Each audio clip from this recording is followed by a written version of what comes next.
அத்தியாயம் 45. வரமாட்டேன் என்று கூறிய இளந்திரையன் வந்ததில் யாழ்மதிக்கு மகிழ்ச்சி என்றால் அவனின் இந்த தொடுகை நெருக்கம் ஆழ்மனதில் மலர்ந்த காதலை வெளிப்படுத்த துடித்தது. அவனுக்காகவே காத்திருந்த உள்ளம் இப்போது ஐ மிஸ் யூடா என்க அவனுக்கோ தன்னவளின் அதரங்களிலிருந்து வந்த வார்த்தைகளோ தித்திப்பாய் செவி தீண்டியது. இதற்குத்தானே கண்ணாம்பூச்சி ஆட்டம் ஆடினேன் எண்ணியவனோ ஐ டு மிஸ் யூ மதி கூறியவாறு ஈர்க்கும் மைவிலைகளைக் கண்டு தன்னையே மறந்தான். இருவரும் மனங்களோ ஒன்று சேர தன்னையே காண்பவளின் பார்வை என்னவோ சொல்வது போல் தோன்றியது.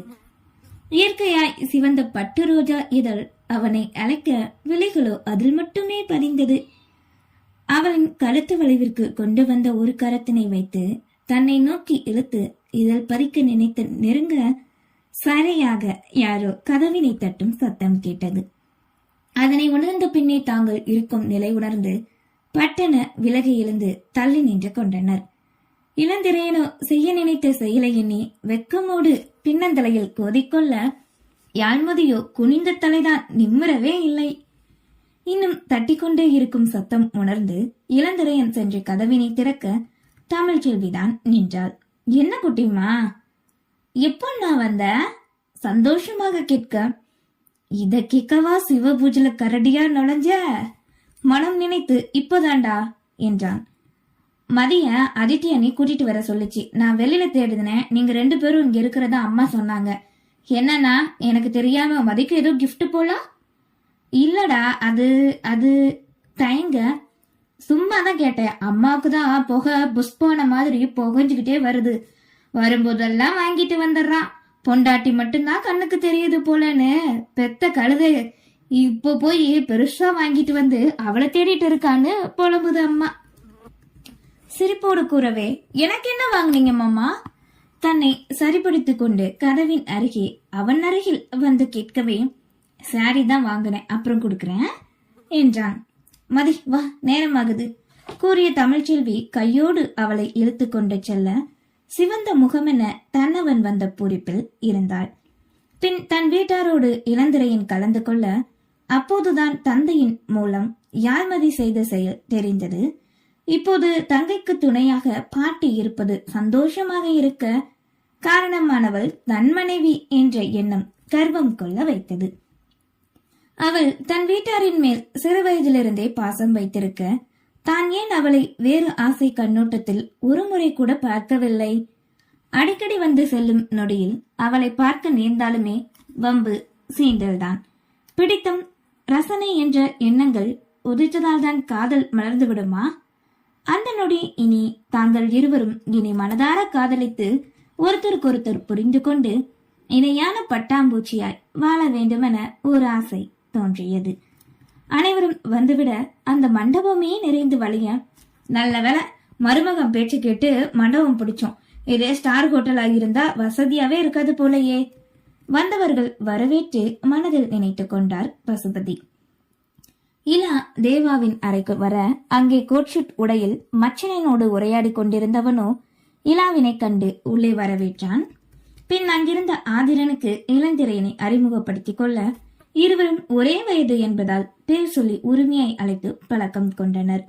பின் தொழில் வேலை என்று பேசிக் கொண்டிருக்க நேரமாவதை உணர்ந்து தேவாவை மேடைக்கு அழைத்து சென்றனர். அதே போல் அதித்தியும் வானத்திலிருந்து தேவதை போல் புகையில் சூழ பேரழகியாய் மற்றவர்கள் உதவியோடு மேடையில் தேவாவின் அருகில் வந்து நின்றாள்.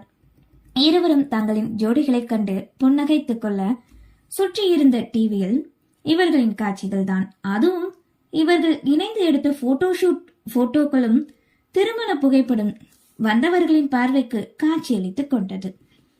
இவர்களையும் அந்த போட்டோவினையும் பிரமிப்பாய் காண காலம் ரொம்ப மாறி போச்சு. என் காலத்துல இப்படி வசதியெல்லாம் இல்லாம போச்சே என்ற நினைப்போடு கண்டார் விஷாலாட்சி. என்ன இது, இவ புடவை கட்டிட்டு வந்து நிக்காம ஏதோ நீளமா கவுனு போட்டுட்டு வந்து நிக்கிறா. விஷாலாட்சி வெளிப்படையாக புலம்பவே, அத்தை இது கல்யாணம் இல்ல ரிசப்ஷன், இப்படிதான் ட்ரெஸ் பண்ணுவாங்க. நான் வேணும்னா உங்களுக்கு ஒன்னு எடுத்து தரவா? அப்படியே மாடர்ன் பாட்டியா அழகா இருப்பீங்க. மெல்ல அவருக்கு மட்டும் கேட்குமாறு கூறினாள் யாழ்மதி. ஏய், யார பார்த்துடி பாட்டின்னு சொன்ன? பின்ன நீங்க என்ன 30 வயசு குமரியா? இன்னும் 3 மாசத்துல பாட்டியாகத்தானே போறீங்க. ஏன் இப்போ என் அக்கா மக பாட்டின்னு தானே உங்களை சொல்றா? உங்களுக்கு ஒண்ணு தெரியுமா? உங்க மகன் எனக்கு மட்டும் புடவை எடுத்து கொடுத்துக்காகலே எனக்கு தான் எடுத்து கொடுத்தான். எப்போ? வேலைக்கு போன உடனே. ஆனா இப்போ இனி எப்பவுமே எனக்கு மட்டும்தானே. கூடிய சீக்கிரம் என் முந்தானக்குள்ள முடிஞ்சு வச்சுக்கிறேன். உங்க பையனை ரொம்ப நினப்பு தாண்டி உனக்கு. என்னைக்கும் என் மகனுக்கு என் மேல வச்ச பாசம் குறையாது. எவ வந்தாலும் அவனுக்கு அம்மான உசுறு தாண்டி.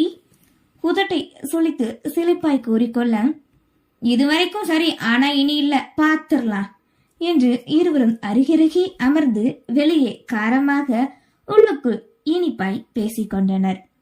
எதிர்பாராத நேரத்தில் திருமணம் நடந்ததால் அனைவரின் முன்பு அங்கே தேவா தன்னவளுக்கு முன்னே முட்டி போட்டு மோதிரம் கொண்டு சிறுபெட்டியை நீட்ட அவளோ இதழ்கள் பிரிய புன்னகைத்தாள்.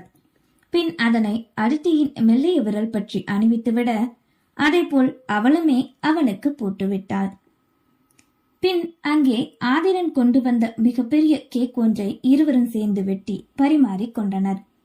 பசுபதி முன்னே வந்து விருந்தினரிடம் சில வார்த்தைகள் பேசி தன் மருமகன் இனி தன் சாம்ராஜ்யத்தையும் வழிநடத்தப் போகிறான் என்ற செய்தியை கூறினார்.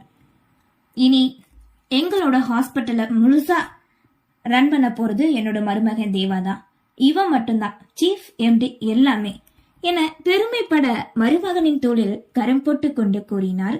எதுக்கு மாமா இத போய் எல்லாரும் முன்னாடி சொல்லிக்கிட்டு? தயக்கமாய் தேவா கூற, எல்லாருக்கும் தெரிய வேண்டாமாப்பா நீ யாருன்னு. என்னோட நிழலே நீதானப்பா. ஆதிரன் கம் ஹியர் என கீழே இருந்த தன் மகனை அழைக்க அவனோ கையில் ஒரு பத்திரமோடு வந்தான். அதித்தி தேவா இருவரும் குழம்பி போய் நிற்க, உங்க எல்லாரோட பொன்னான நேரத்தை ஒதுக்கி இங்க வந்து எங்க எல்லாருக்குமே ரொம்ப நன்றி. இந்த பசுபதி பெருமைக்காக சொல்றேன் அப்படின்ட்டு நீங்க எல்லாரும் நினைச்சிட கூடாது. நான் சொன்னதை எப்பவுமே செய்வேன். இது எங்களோட ஹாஸ்பிட்டல் டாக்குமெண்ட். இப்போ இத தேவகிருஷ்ணன் பேருக்கு நான் மாத்திட்டேன் என அனைவரின் முன் கூறி, வாங்கிக்கோங்க மாப்பிள்ள என்றான். ஐயோ மாமா, என்ன இது? என்னாலலாம் முடியாது. அவனும் இவ்வளவு பெரிய பொறுப்பினை தன்னிடம் முழுமையாக தனக்கு சொந்தமாக கொடுக்கவே மறுத்தான். என்னைக்கா இருந்தாலும் உனக்கு தானே தேவா, வாங்கிக்கோ. இல்ல மாமா, இதுதானே உங்களோட உயிர் துடிப்பே. ஆமா, அதான் நான் உன்கிட்ட கொடுக்கறேன். இங்க அடிட்டியும் வாங்கி கொள்ளுமாறு கட்டாயப்படுத்த இதனை எந்த நிலையிலும் வலுவழுக்காமல் காத்து வர வேண்டுமென உறுதி கொண்டு வாங்கினான். அதன் பின் வந்தவர்கள் வாழ்த்து கூற ஆரம்பிக்க சங்கரமூர்த்தியின் குடும்பத்தார் பின்னே அமர்ந்திருந்த ஒருவர், பசுபதிய சும்மா சொல்லக்கூடாதுப்பா. பெத்த மகன் இருக்கான். என் பொண்ணு கூட டாக்டருக்கு படிச்சு சொந்த ஹாஸ்பிட்டல்ல வேலை பார்க்க மருமகனுக்கு எழுதி வச்சிருக்காரே. அப்ப அவ்வளோ நம்பிக்கை இருக்கு அவருக்கு என கூற, அப்படி இருக்கலாம். எல்லா ஹாஸ்பிட்டல்ல நிர்வாகம் பண்ற அளவுக்கு எம்டி படிப்பு படிச்சிருக்கான்ல, விடக்கூடாது, இவனை தான் கட்டுப்பாட்டுக்குள்ள வச்சுக்கணும்னு நினைச்சிருப்பாரு போல. இனி வீட்டோட மருமகன் தான் இந்த பையன். அப்படியா? பிள்ளைங்க 2 பேரும் காதலிச்சு கல்யாணம் பண்ணதால கேள்விப்பட்டேன். ஒன்னா வேலை பார்க்க போய் தான் காதலிச்சிருப்பாங்க. அப்ப முதல்ல பசுபதிக்கு இந்த எண்ணம் இருக்கும் போல. என்ன எழுதி வச்சாலும் அடிமையா சிக்கினவனுக்காக சொந்தமாகுமா?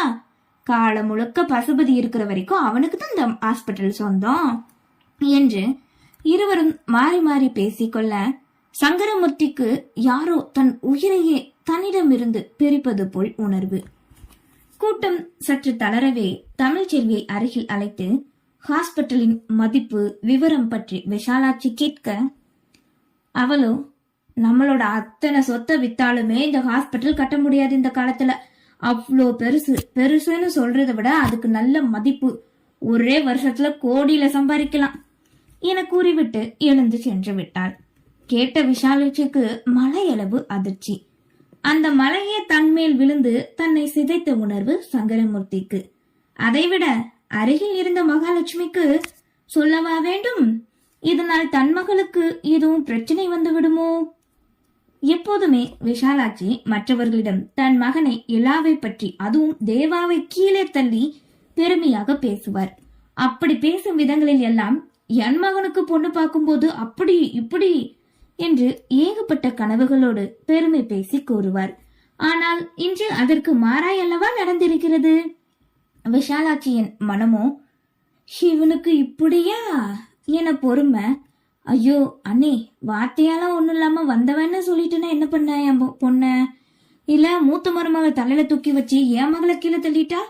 எப்பவும் பகட்டா இருக்கத்தானே பிடிக்கும் இதுக்கு என மகாலாட்சியின் மனமும் எண்ணியது. இவர்கள் இருவரும் நினைத்ததற்கு மாறாய் சங்கரமூர்த்தியின் மனமோ தன் இரத்தத்தில் ஊறிய தேவாவை பறிக்க பார்க்கிறார்களே. ஆம், இதோ தன் தேவா தானே கூறினார்களே. அப்படி என்றால் தேவாவை வீட்டோடு மாப்பிள்ளையாக்கி இவர்களுக்கு சேவகம் செய்ய போகிறானோ அவன்? இதுக்குத்தான் கஷ்டப்பட்டு பெத்து இத்தனை வருஷம் படிக்க வச்சு வளர்த்தேனா? இல்ல, முடியாது. என் மகன் என் கூட தான் இருக்கணும். பொண்ணெடுத்த வீட்டுல தான் மகன் இருந்தா அவனுக்கும் சரி தனக்கும் சரி என்ன மரியாதை? இவனுமே இப்போதே இவர்களின் பேச்சினை கேட்டு நடந்து கொள்கிறானே. இனி வருங்காலத்தில் சொல்லவா வேண்டும்? விட்டால் கிடைத்த உறவால் தங்களையே விட்டுவிட வாய்ப்பிருக்கிறதே என நினைத்தவருக்கோ கௌரவ குறைச்சல் தலை தூக்க ஏதாவது செய்தாக வேண்டுமென நினைத்தார். தன் பக்கமாக யோசித்த சங்கரமூர்த்திக்கு தன் மகன் தேவாவின் வாழ்க்கை இதில் அடங்கியிருப்பதை மட்டும் யோசிக்க தவறினார். நன்றி.